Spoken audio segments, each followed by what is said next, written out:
Na sisi tunasema kila la heri kwenye maandalizi ya kuendea mchezo huo wa fainali.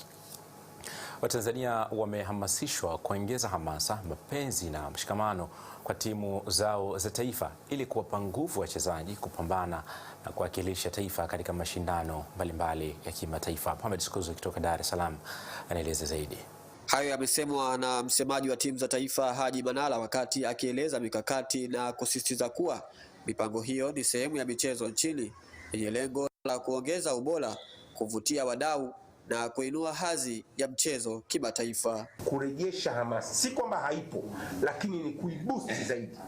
Kazi kubwa inafanywa na baraza, kazi kubwa inafanywa na TFF, lakini anataka tuongeze nguvu kuisemea timu ya taifa, kuibrand timu za taifa, kufanya kila Mtanzania aone timu ya taifa ni yake.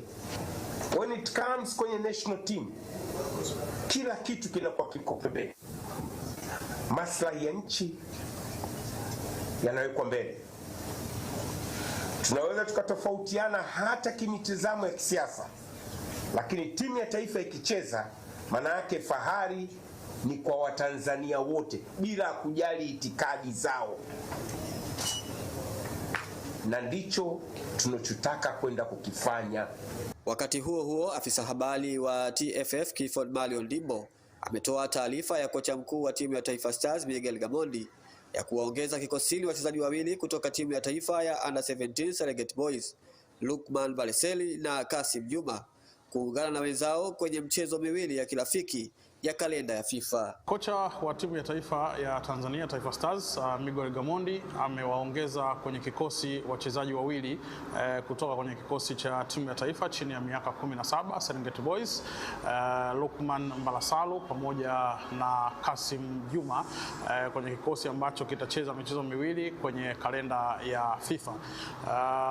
Wachezaji hawa wataripoti kambini baada ya mchezo wao wa fainali ambao watacheza fainali ya AFCON chini ya miaka 17 ambako watacheza dhidi ya Senegal Juni 2. Kwa hiyo baada ya hapo wataungana na kikosi hicho cha timu ya taifa. Wachezaji wengine wa Taifa Stars wenyewe watajiunga na kikosi leo jioni, lakini pale Marrakesh Morocco ndiko ambako michezo hiyo miwili itachezwa. Mchezo wa kwanza utakuwa ni Juni 5 dhidi ya Uganda na mchezo wa pili utakuwa dhidi ya Rwanda ambao utachezwa Juni 9. Kwa habari za michezo na burudani kutoka Dar es Salaam, mimi ni Mohamed Skuzi na hii ni ZBC.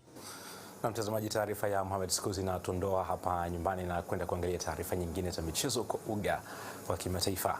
Kikosi cha Arsenal